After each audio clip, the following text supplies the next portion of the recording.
Bonjour à tous. Donc le déroulé, on va faire un petit tour de table et puis après voir le contexte, les évolutions réglementaires, ainsi que tout le dispositif d'accompagnement France Rénov, avec les aides financières et un petit focus actualité, puisqu'on va parler des aides de 2024, en tout cas sur ce qu'on sait. Alors, on va faire un petit tour de table. On On va va vous lancer un commencer petit par sondage. tout à fait. Voilà, on fait un petit sondage en fait pour connaître un petit peu vos corps de métier aujourd'hui et donc puis essayer d'un petit peu mieux orienter les réponses.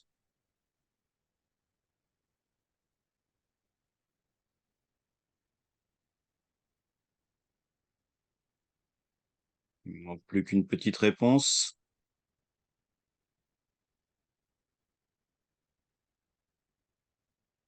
Bon, je vais mettre fin au sondage,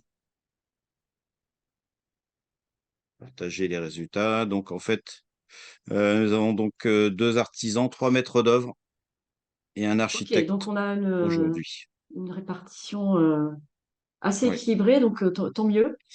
Euh, je Qui Alizé, pour ceux qui ne connaissent pas, même si je pense qu'on est certains à s'être déjà rencontrés.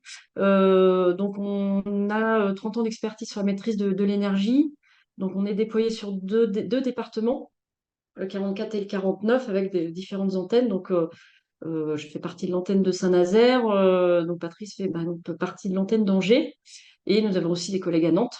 Donc on est 60, et donc du coup on déploie des thématiques différentes, dont notamment la rénovation énergétique avec le service public France Rénov pour les collectivités qui nous mandatent. Donc, on va aller au contexte directement. Donc, on sait qu'aujourd'hui, on a le réchauffement climatique là, qui est de plus en plus prégnant. Donc, le contexte aujourd'hui sur les gaz à effet de serre, puisque en fait, c'est l'impact du réchauffement climatique. Donc, on est pour le bâtiment à 19% en France de la part des émissions de gaz à effet de serre. Et je vous ai remis aussi un petit topo pour dire qu'en termes de consommation, par contre, donc consommation d'énergie finale, en France, on représente 45% de la part. Donc on a des enjeux sur le bâtiment assez importants. Dans ce cadre-là, l'État a mis en place des orientations avec une stratégie nationale bas carbone, hein, donc c'est le SNBC, avec des objectifs de réduction de gaz à effet de serre, et donc avec objectif en 2050 une décarbonation complète. Et donc pour l'État, l'enjeu, c'est les énergies décarbonées. On va y revenir après. Ce sera un axe assez important sur les aides 2024. Ils veulent également donc améliorer l'efficacité énergétique, hein, pour effectivement faire baisser ces fameux 45% d'énergie liée au bâtiment. Et donc, du coup, il y a l'accompagnement au changement et les matériaux qui sont à plus faible empreinte carbone qui sont aussi des enjeux. Donc, aujourd'hui, dans l'état actuel des maisons, donc il y a un observatoire des DPE qui est mis en place depuis quelques années, et on remarque que les maisons individuelles sont peu performantes. Donc, on voit que 70% des maisons sont entre l'étiquette D et F. Et du coup, les passoires thermiques sont donc les étiquettes F et G. Et on a aujourd'hui 5 millions de logements en France qui sont F et G. Et malheureusement, quand il y a des travaux, on a 75% des travaux de rénovation qui ne permettent pas de changer de classe énergétique. Et donc ça va avoir un impact assez important justement sur les aides en 2024. On sait aussi que sur les travaux, ils sont insuffisants, donc ça revient un peu aux 75%. Mais aujourd'hui, il y a une étude qui a été faite où on a 7 millions de logements rénovés en France, donc avec seulement au moins un geste de travaux. Et ce qui peut être noté, c'est que en moyenne, c'est que 2,3 gestes de travaux réalisés lorsqu'il y a des travaux qui sont faits. et donc principalement menuiserie et toiture, ce qui est assez insuffisant pour lorsqu'on veut atteindre des rénovations performantes. Et donc, du coup, l'État a mis en place des évolutions réglementaires. Donc, on a, comme j'évoquais, là, donc la loi de transition énergétique pour la croissance verte qui met des objectifs de bâtiments basse consommation pour 2050. Et donc, l'État donc, a déployé des obligations, donc, notamment sur les passoires énergétiques. Alors, donc aujourd'hui, on a l'obligation de créer un audit, de faire un audit pardon, énergétique pour les passoires énergétiques F et G.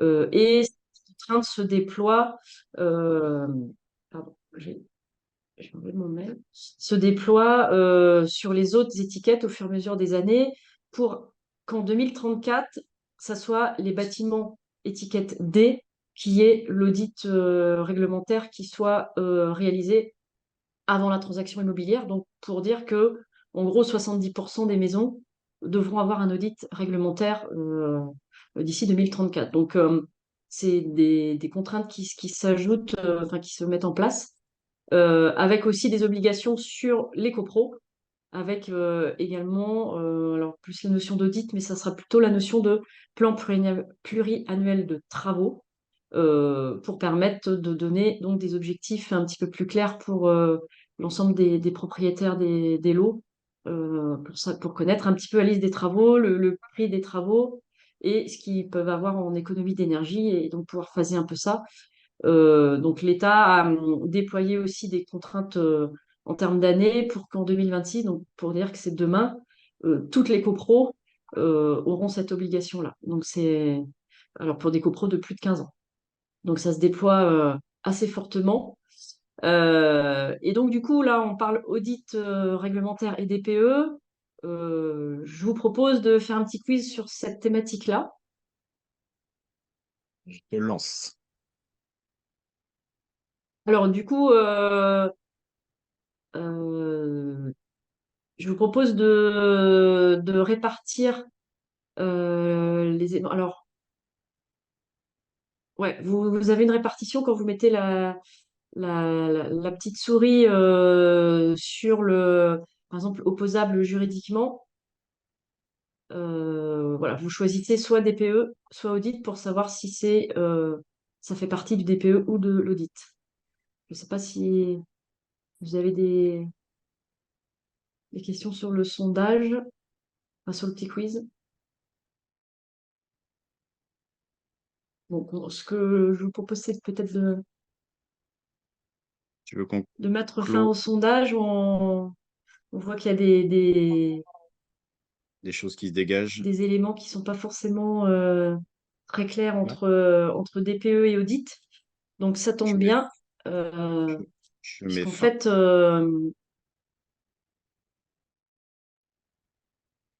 Il y a des questions où tout le monde est d'accord et d'autres où on aperçoit t'as arrêté un le net sondage, partage. Patrice, ou Oui, j'ai arrêté le sondage et je le partage. Ouais.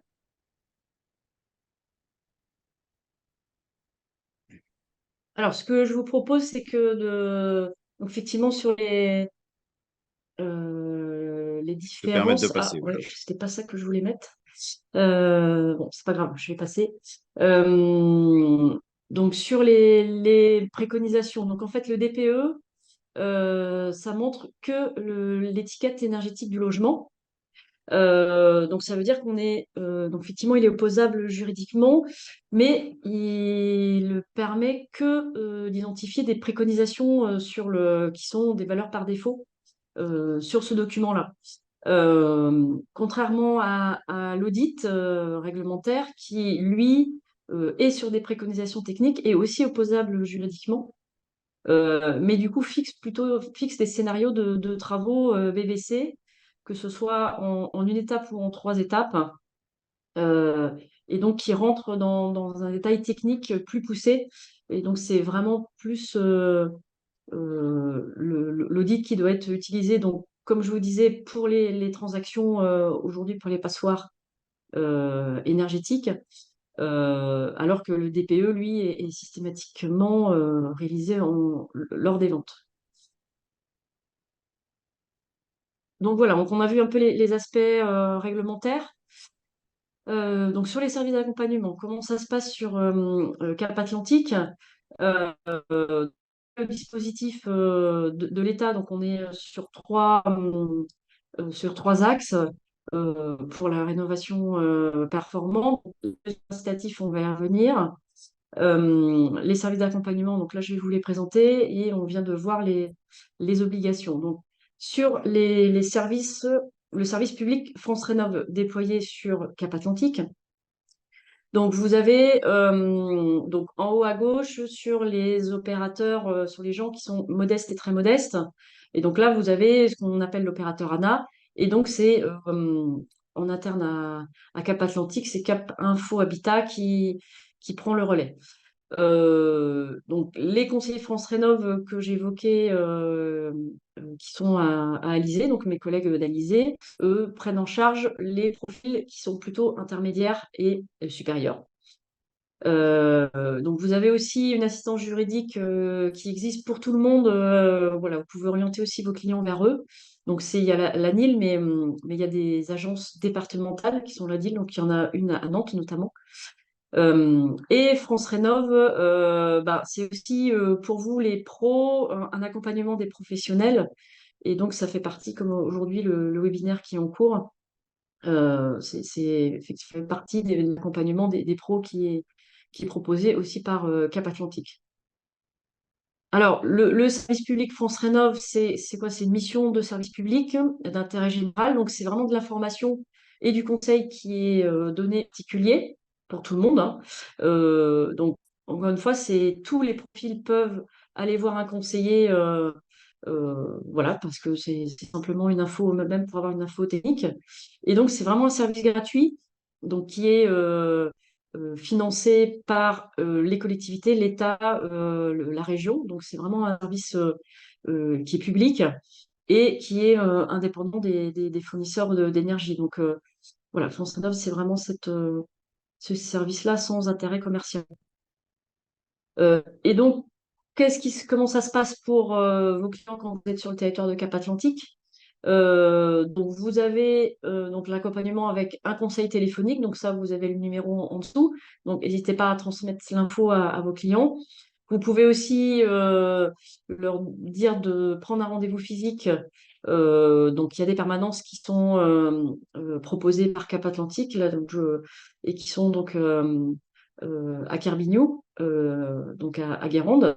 Donc là, par contre, c'est des rendez-vous qui sont uniquement faits, alors soit en premier instant via le conseil téléphonique et il y a un rendez-vous qui est pris, soit sur Internet. Donc vous avez aussi le lien Internet pour pouvoir avoir ce rendez-vous et pouvoir échanger sur les travaux qui peuvent être faits par le particulier.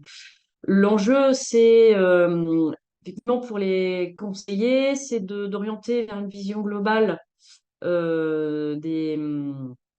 que les personnes ont une vision globale des travaux qu'ils peuvent faire dans leur maison. Donc, on a vraiment un accompagnement technique.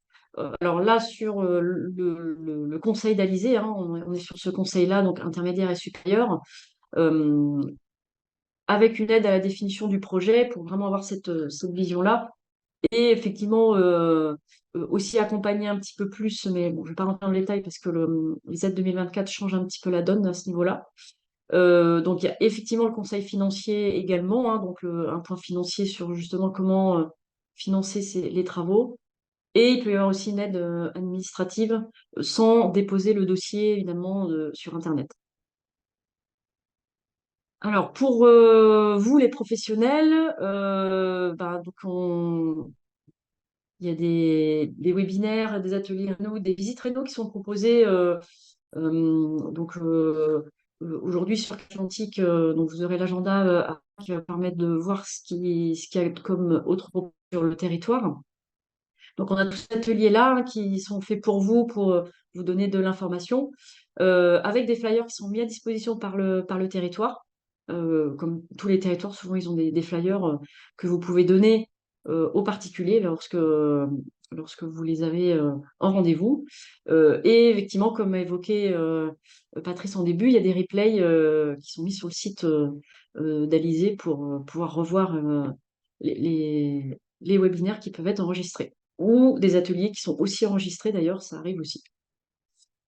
Alors, sur les aides financières. Donc aujourd'hui, donc en préambule, ce qu'il faut avoir en tête, c'est la conformité, vous en tant que professionnel, de pouvoir vérifier la conformité des devis. Pour ça, vous avez deux moyens, deux petits outils qui peuvent être, que vous pouvez utiliser pour, donc ce qui vous fera gagner un petit peu de temps et pouvoir vous faire votre autocontrôle.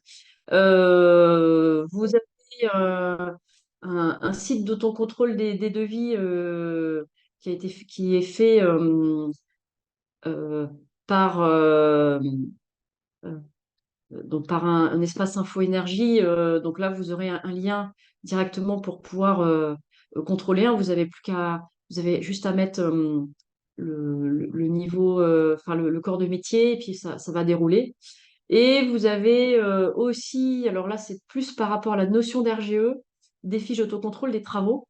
En tant qu'RGE, il peut être aussi intéressant de faire votre vérification en interne pour pas vous trouver avec des non-conformités lors de l'audit RGE, par contre, donc fait par Calimat. Donc, on a aussi des conditions, évidemment, pour les aides qui, elles, bougent pas. Donc, le Pro RGE, les performances énergétiques minimales, donc celles qui sont données par les audits. Donc, c'est un document qui va devenir très important, qu'il était déjà, mais qui va être renforcé dans son utilisation. Et effectivement, patienter avant que les dépôts de dossiers soient faits, que les particuliers ne signeront qu'après avoir déposé les demandes. En faisant effectivement le bouquet de travaux, c'est de déposer toutes les demandes en même temps. Donc, on a la TVA à 5,5 voilà, qui a priori bouge pas, y compris sur les travaux induits. Alors, on est vraiment sur des travaux induits liés aux travaux énergétiques. Malheureusement, la partie ventilation reste toujours à 10%, n'est pas 5,5. Par contre, travaux induits, vous refaites l'isolation intérieure, enfin, vous faites ces travaux-là, et du coup, vous avez de l'impact sur, par exemple, le réseau de chauffage avec des radiateurs qu'il faut du coup déposer ou déplacer. Donc ça, c'est des travaux induits liés aux travaux énergétiques. Voilà, donc on est vraiment sur ces travaux-là en lien avec l'énergie. Dès que ce sont des choses qui seront à part aux travaux énergétiques, ça restera à 10% pour des logements, voilà, pour des logements de plus de 2 ans. Alors, ce qu'il faut avoir en tête, c'est que aujourd'hui, les aides financières, et demain, c'est pareil, c'est toujours trois aides principales. Donc, l'aide MaPrimeRénov', les C2E et les coopérates zéro, même si c'est pas une aide, les coopérates zéro, mais en fait, voilà, on tourne toujours autour de ces aides-là, donc ce qui ne changera pas pour 2024. Donc sur MaPrimeRénov', on est sur une résidence principale ou locataire toujours, avec une maison de plus de 15 ans, effectivement avec le Pro RGE et le respect des critères techniques, soit qui sont fixés dans l'audit, soit fixés à minima dans le tableau des aides. Pour les C2E, là par contre, on peut faire du résidence principale ou secondaire. Pour des maisons de plus de 2 ans, avec toujours la notion de RGE et de critères techniques minimum. Voilà. Sur les C2E, ce qu'il faut avoir en tête, c'est que vous, en tant que artisan ou maître d'œuvre, donc il y a effectivement pas forcément en interface avec ce qu'on appelle les obligés pour les C2E.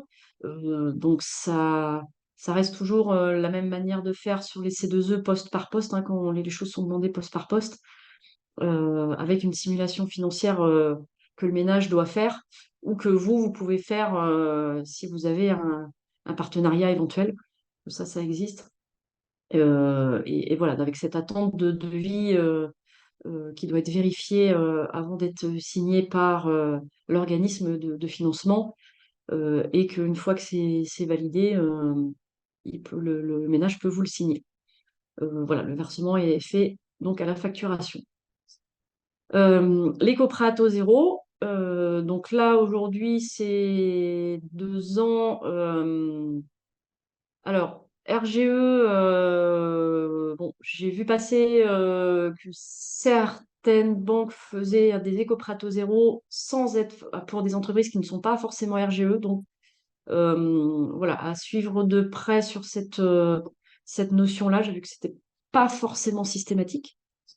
Euh, euh, voilà, et donc effectivement, on a toujours la notion de prescription technique et pour tout le monde, hein, puisque et puis il y a toujours les conditions de la banque pour obtenir un prêt. Sachant qu'on a le prêt avance rénovation qui avait émergé l'année dernière, qui est vraiment un complément avec l'enjeu que l'État veut éviter, enfin, veut vraiment travailler sur les avances, parce qu'effectivement, pour les particuliers, les avances de trésorerie peuvent être parfois bloquantes. Donc l'État avait lancé ce prêt avance rénovation qui, a priori, devrait évoluer en 2024. Donc voilà, pour l'instant, on n'a pas les tenants, les aboutissants. En tout cas, ça risque d'évoluer et de se renforcer, d'être un petit peu plus systématisé pour les ménages modestes et très modestes. Voilà, donc ça, pour l'instant, je ne vais pas trop en dire parce que je n'ai pas tous les éléments. Donc sur les coprato zéro, donc c'est pour tout le monde. Ce qu'il faut avoir en tête, c'est le Renault Global 50 000 avec l'audit, même pour les passoires énergétiques, c'est éligible, ou l'éco-prêt avec un, deux ou trois opérations et qui est, lui, sur 15 ans. Donc, il y a toujours ces deux formats-là. Sur 2024, a priori, l'État, puisqu'il y avait plein d'autres éco-prêts à taux zéro qu'il avait ouverts, donc il se recentre sur on va dire, ces deux types d'éco-prêts à taux zéro, soit le Réno Global, soit on va dire le geste par geste, avec une, deux ou trois opérations. Donc ça se recentre un peu plus, puisque jusqu'à maintenant, ça commençait à en avoir beaucoup et on n'y voyait plus trop clair. Sur les démarches des aides financières, donc pour toujours ces trois aides financières, c'est le principe de deux postures. Donc, on a soit le poste par poste, ou le geste par geste, travaux par travaux, soit le rénovation globale, pardon, je suis allée trop vite, soit le rénovation globale. Donc, voilà, il faut toujours avoir ça en tête. Pour 2024, ça restera toujours ce principe-là pour la suite. Euh, donc, le principe, c'est de toute façon, là, sur les aides financières, là, c'est en fonction du revenu des ménages. Donc, le tableau, c'est celui-là. Pour l'instant, il n'a pas changé. En ayant une lecture avec votre client, si par exemple, il est à 40 000, 40 000 euros par an sur le revenu fiscal de référence, il sera considéré comme revenu intermédiaire puisque supérieur à 36 580. Il faut le lire comme ça. La base reste pour 2024 sur ce tableau-là. Pour l'instant, c'est le même. Et donc, du coup, ce que je propose, c'est de ne pas déployer MaPrimeRénov' sur les 2023 et je vais continuer sur les autres aides et revenir après sur les aides financières 2024 en fin de webinaire, puisqu'il y a pas mal d'actu à ce niveau-là. Donc, je vous fais juste un petit zoom sur les autres aides financières qui, elles, sont toujours d'actualité et qui le resteraient en 2024. Donc, on a toujours les aides aux bailleurs qui sont des aides assez intéressantes sur le loc avantage. Donc, le principe, c'est il y a un montant de pourcentage d'aide pour les travaux et il y a une réduction d'impôt pour le propriétaire, avec effectivement la contrainte d'avoir des loyers bloqués. D'ailleurs, des loyers bloqués, ça peut être vraiment intéressant et ça se calcule. Et il y a des simulations, un outil de simulation qui existe de l'ANA pour ça. Donc, Voilà, pour ceux qui font ça pour des propriétaires bailleurs, ça vaut le coup qu'ils jettent un œil sur les simulations pour voir effectivement si c'est intéressant. Il y a toujours l'aide régionale qui aujourd'hui n'a pas changé. Alors, je ne sais pas pour 2024, avec une base donc que pour les très modestes et en ayant 50% d'économie d'énergie. Pour l'instant, c'est là. Pas d'autres infos aujourd'hui. Euh, voilà, avec l'opérateur ANA qui s'occupe de faire ce dossier-là. Le MaPrimeRénov' CoPro lui reste a priori inchangé aussi sur toutes les aides de MaPrimeRénov'. Donc là, bon, je vous laisserai reprendre les éléments avec toujours l'obligation d'assistance à maîtrise d'ouvrage qu'il faut lancer. Donc voilà, je vous laisse prendre les éléments. A priori pour 2024, ça semble être à l'identique. Voilà, ça semble être à l'identique aujourd'hui. Alors, sur Cap Atlantique, il y a aussi des choses qui se passent sur le territoire. Donc, pour votre info, donc Cap Atlantique mène pas mal d'animations pour les professionnels. Donc, il y en a eu en 2023 10 cette année. Donc, c'est un territoire assez dynamique là-dessus. Donc, n'hésitez pas à suivre. À vous mettre en lien ou à appeler le DevEco pour avoir leurs newsletters, puisque vous avez tous les agendas qui se font lors de leur envoi de newsletters. Donc, n'hésitez pas à aller vers eux. Moi, j'essaie de vous envoyer aussi ces infos-là. Et il y a eu aussi un déploiement assez important sur les permanences. Donc, il y a eu 165 rendez-vous depuis le mois de janvier sur le territoire. Donc, pas mal de personnes sont quand même venues voir les conseillers France Rénov'. Sur les aides financières, pour l'instant, Cap Atlantique est sur cette thématique-là et uniquement sur la thématique du parc de Brière et de l'aide pour les rénovations de toiture en toit de chaume. Donc voilà, donc il y a cette aide-là avec uniquement pour les très modestes et modestes. Donc là, c'est plutôt voilà, en propriétaire occupant, on a de la subvention et en propriétaire bailleur, pardon, un montant par mètre carré. Donc là, il y a pas mal de particuliers qui n'hésitent pas à le faire, à aller vers Cap Atlantique pour avoir tous les détails. Donc c'est une offre conjointe d'ailleurs, pour votre information, Karen, Saint-Nazaire-Aglo et Cap Atlantique.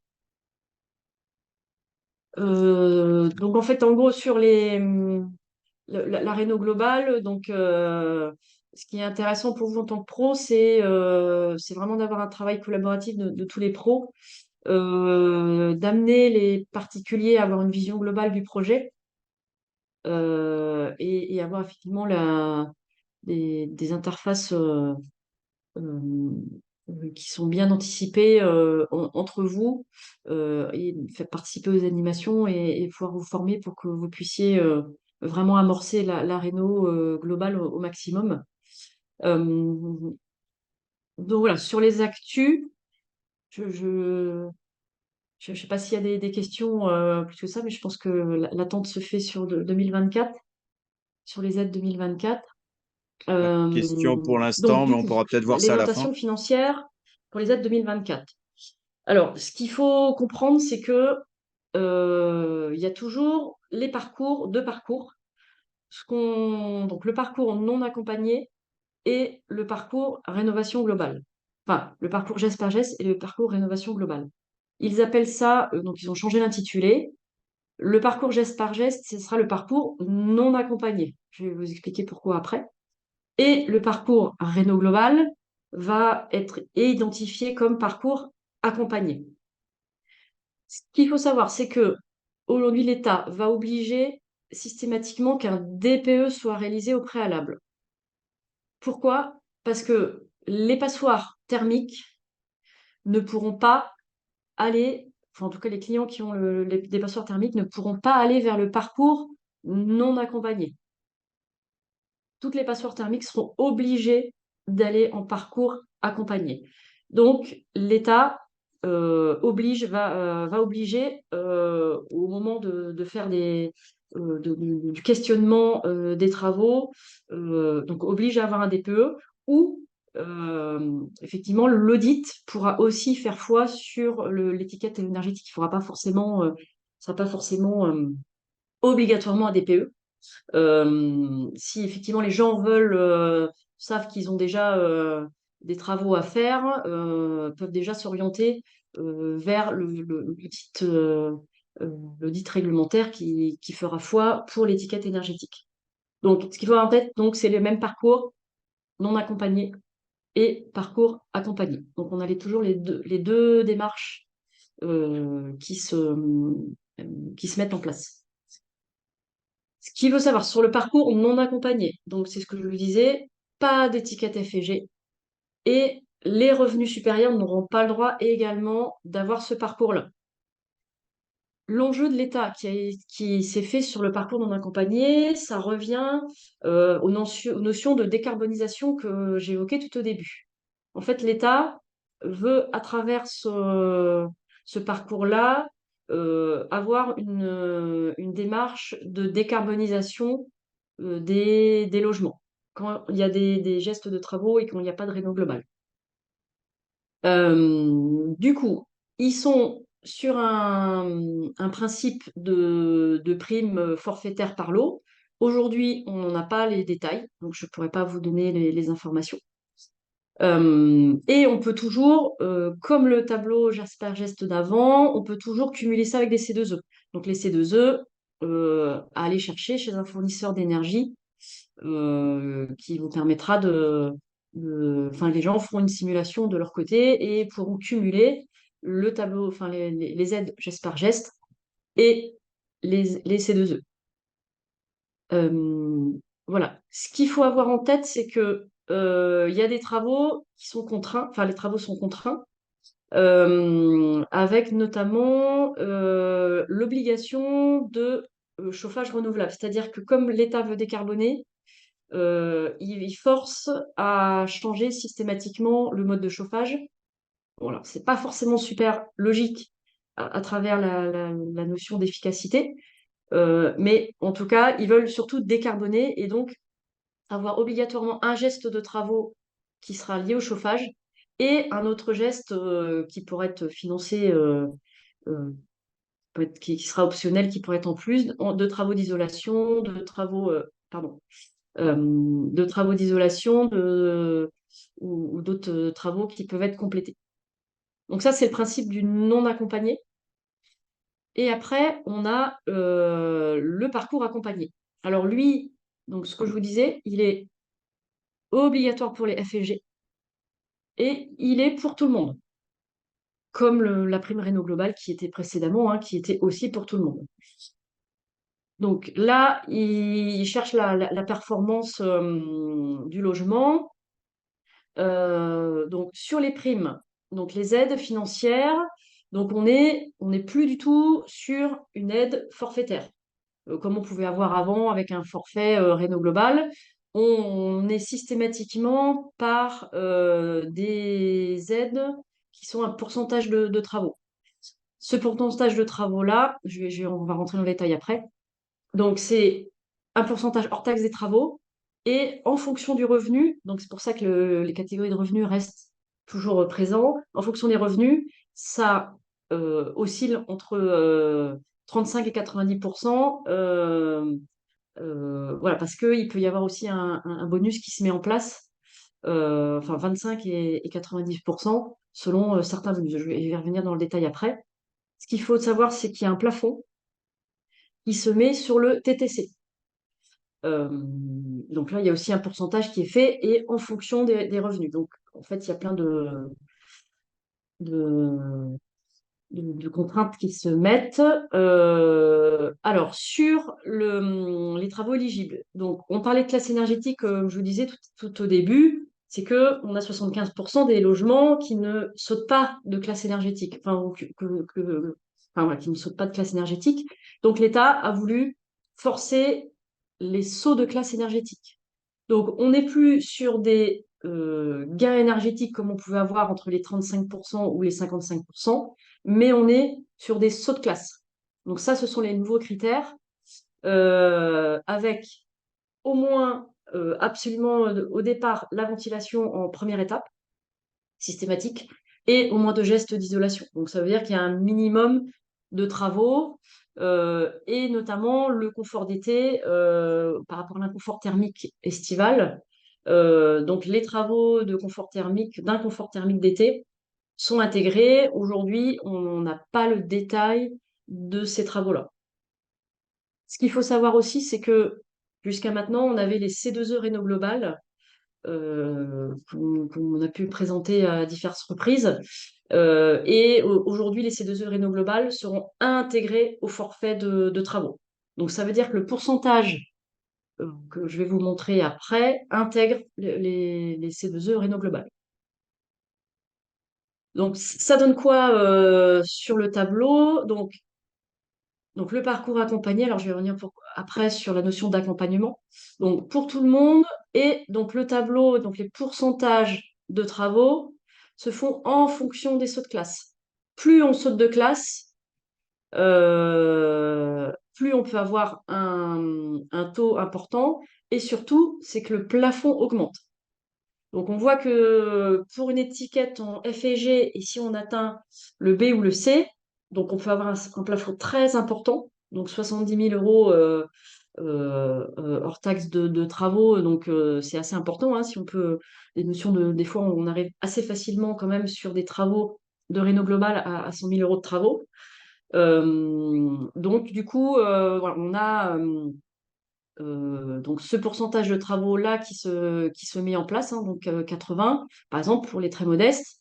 Et pour ça que j'évoquais 90%, c'est parce qu'il peut y avoir une bonification sortie de passoire pour 10%. Donc les 10% se rajoutent au pourcentage ici. Donc c'est pour ça que on parle en démarrage de 35% à 90% de taux de prise en charge des travaux avec donc là il y a le fameux écrêtement qui fera baisser du coup le volume de financement avec les écrêtements sur différents taux en fonction des ménages. Globalement, il y a eu des simulations qui ont été faites et aujourd'hui, cette aide-là financière en réno global est beaucoup plus intéressante pour tout le monde par rapport au niveau, aux précédentes aides financières qui étaient que forfaitaires, notamment pour les intermédiaires et supérieurs. Euh, Donc, ce que je vous disais, ces 2 ils intègrent bien dans l'aide qui va être évaluée en fonction du pourcentage de travaux, intègrent bien les C2E. Donc, ça veut dire que c'est l'État qui se chargera de faire le transfert, enfin de faire le lien avec les obligés qui font les C2E Réno Global. Donc ça évite quand même ça enlève une épine du pied quand même aux particuliers qui voulaient faire cette démarche-là et aussi aux conseillers France Rénov parce que c'est pas forcément très simple. Voilà. Pas de fuel, donc effectivement la partie chaudière gaz ou fuel saute. Donc la Réno Global peut, s'il y a une chaudière gaz qui n'est pas touchée, le forfait Réno, enfin la Réno Global, le parcours accompagné fonctionne, sauf pour le fuel. Voilà. Après, si vous intégrez une chaudière fuel dans le parcours, ça ne sera pas pris en compte comme le précédent MaPrimeRénov' Réno Global de cette année. Donc, je vous disais, ventilation première étape. Un point important, la rénovation performante par étape est possible. Donc, en fait, donc on n'a pas encore tous les tenants, les aboutissants. Néanmoins, on saura que on peut, alors je crois que c'est sur 5 ans, on va pouvoir échelonner les travaux sur 5 ans et pouvoir quand même déposer un dossier. Donc, a priori, il laisse cette possibilité-là avec 5 ans de délai. Bon, voilà. Après, pas pareil, je n'ai pas les détails là-dessus, donc ça sera affiné. Le point important, alors je l'ai mis, c'est que mon accompagnateur Rénov est obligatoire, c'est le fameux accompagnement c'est le fameux accompagnement du parcours.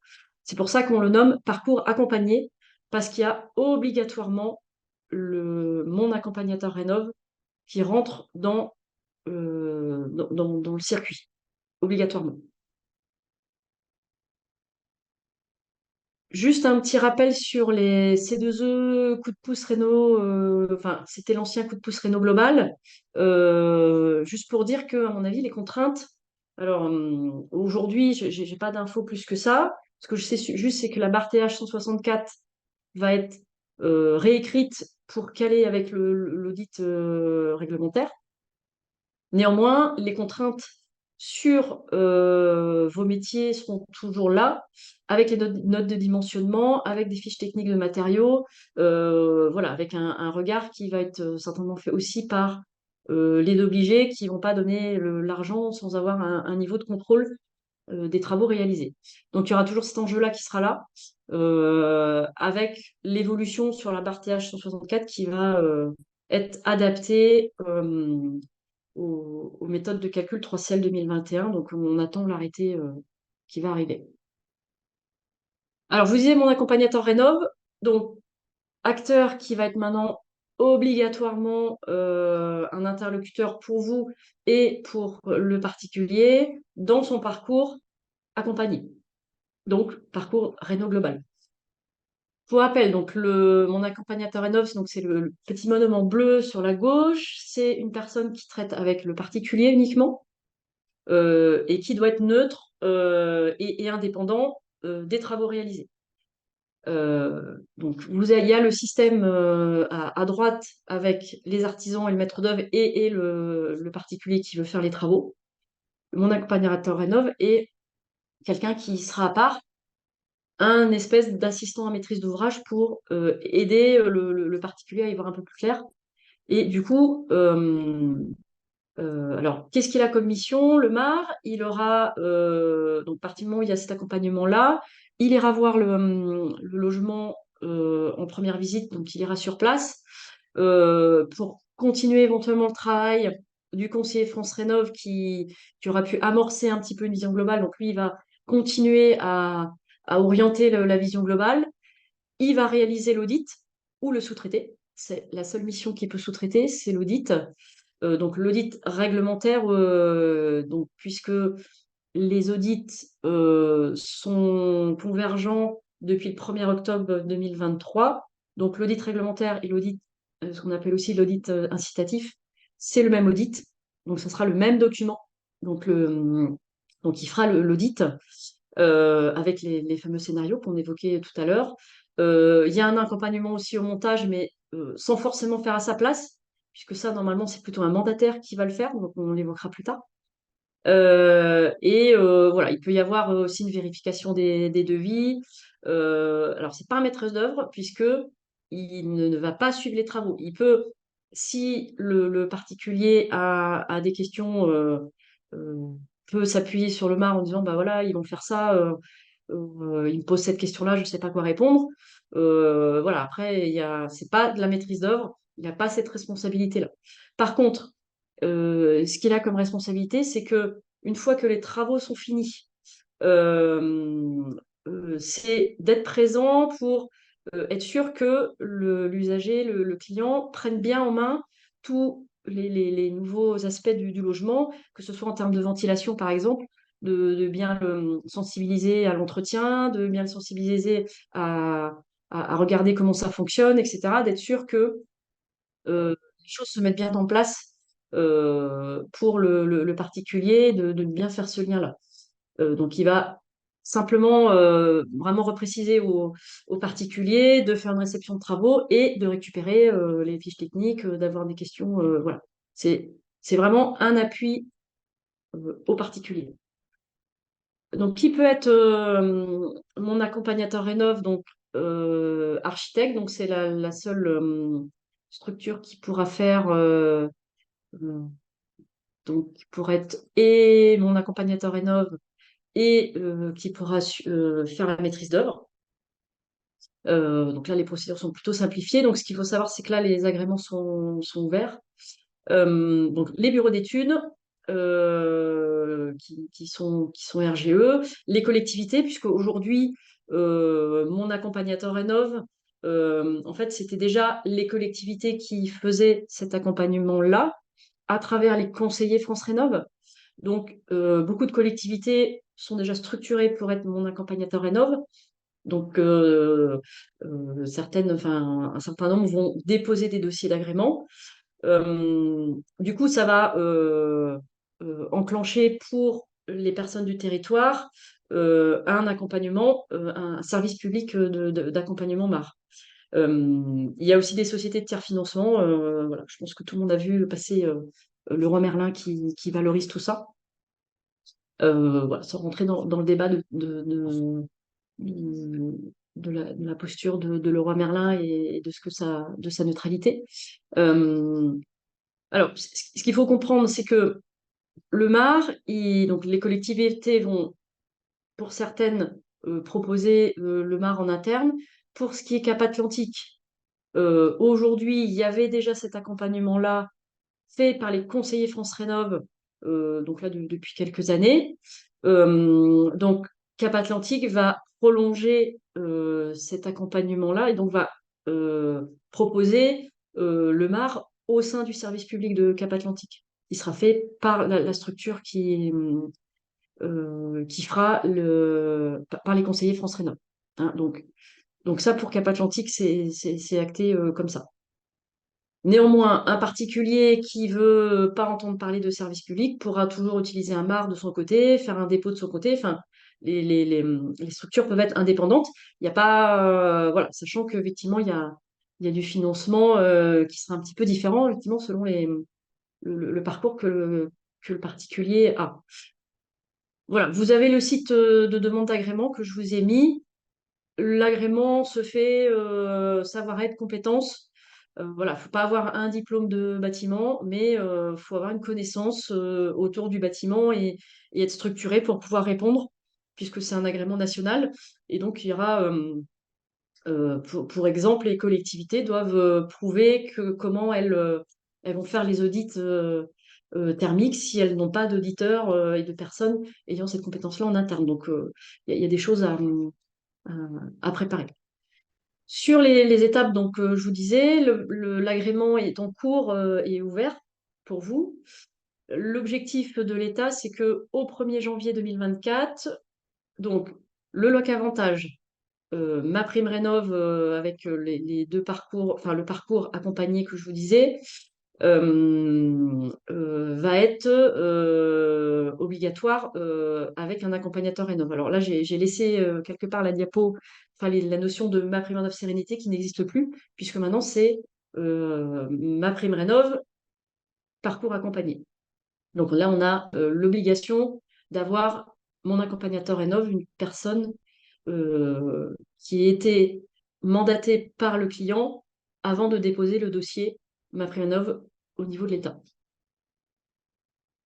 Il y a des aides financières aussi qui ont été mises en place pour financer mon accompagnateur rénov' quand c'est une structure privée qui prend le relais. Donc, les montants d'aide financière de l'État sont en fonction des revenus. Donc, ça, je vous laisse regarder sur la diapo. Et il y a un plafonnement à 2 000 euros TTC, ce que certainement l'État considère comme acceptable comme devis pour faire cet accompagnement du particulier. Voilà, ce qui est important pour vous, de toute façon, c'est de bien orienter les clients vers les conseillers France Rénov' du territoire pour essayer qu'ils aient le plus de vision globale possible.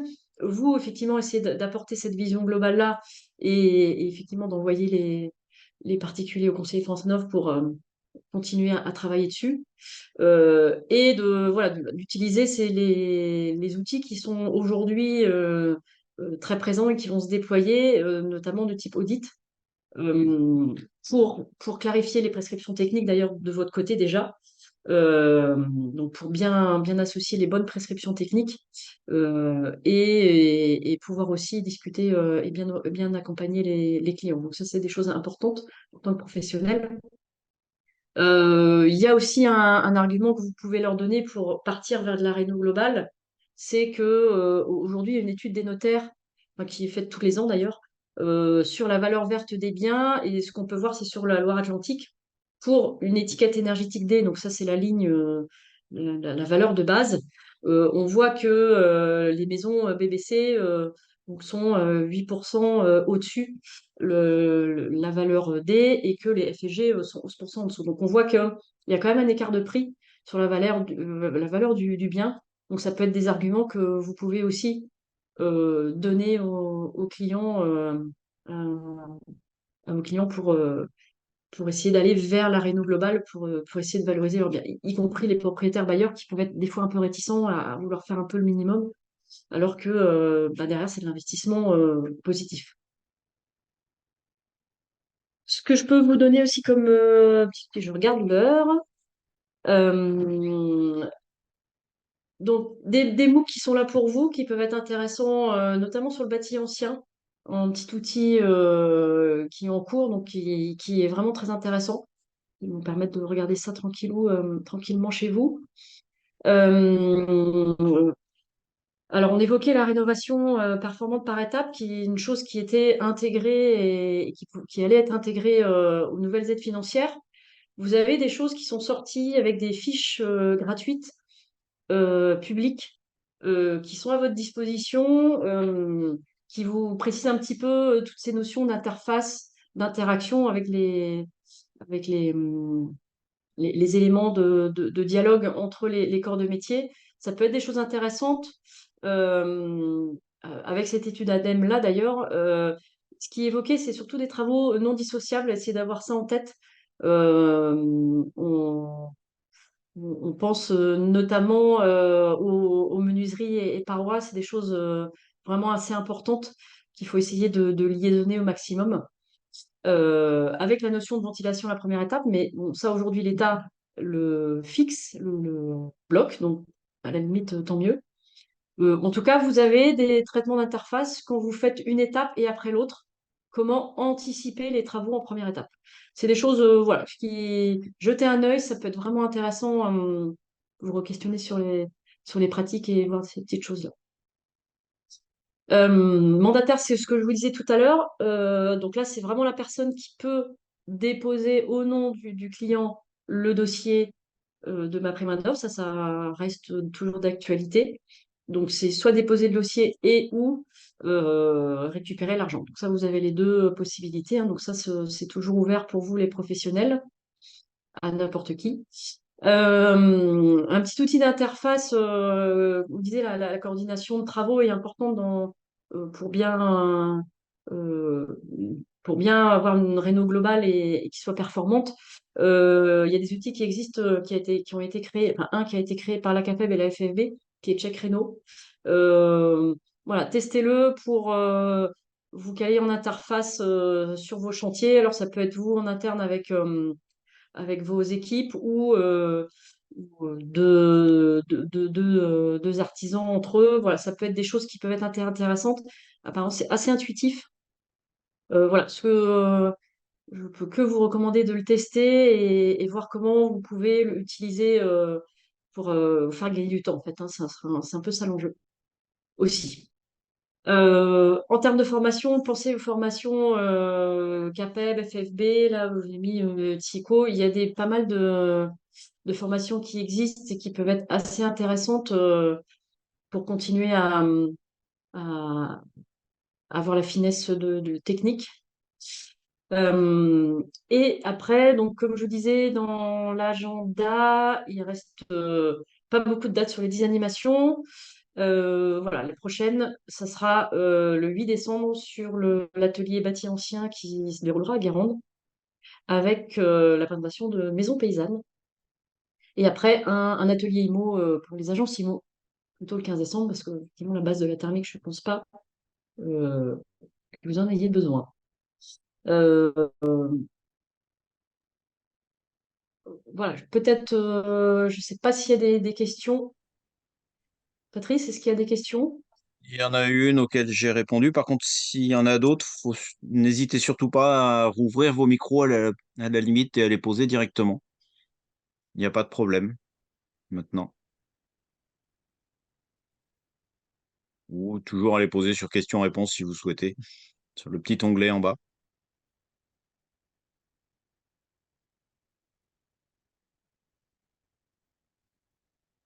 Euh, Ah, je t'entendais pas du tout. Allez-y. Ah, je t'entends pas. Non. Oui? Oui,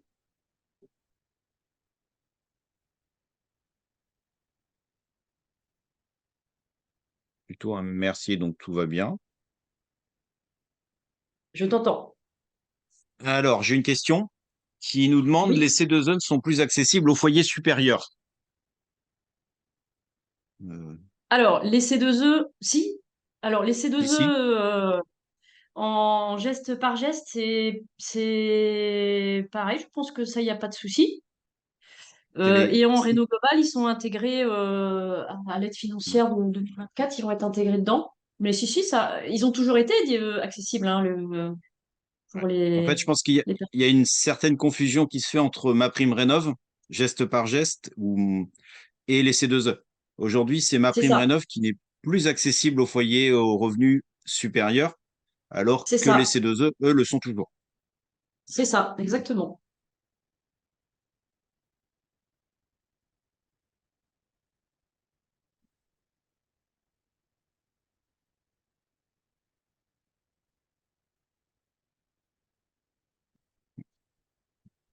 Est-ce qu'il y a d'autres questions? On a d'autres questions.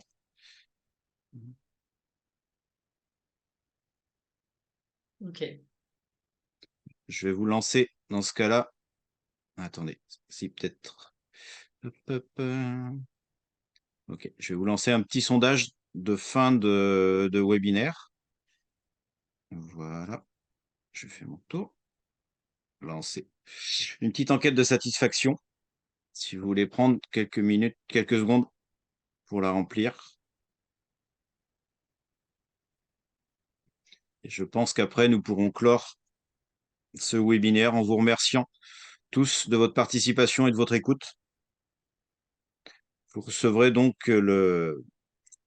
cette présentation par mail ainsi qu'un lien pour aller sur la chaîne YouTube pour pouvoir revoir ce webinaire si vous le souhaitez. Merci beaucoup en tout cas. Voilà. Eh bien, Amélie, tu as fait le plein, donc tout va bien.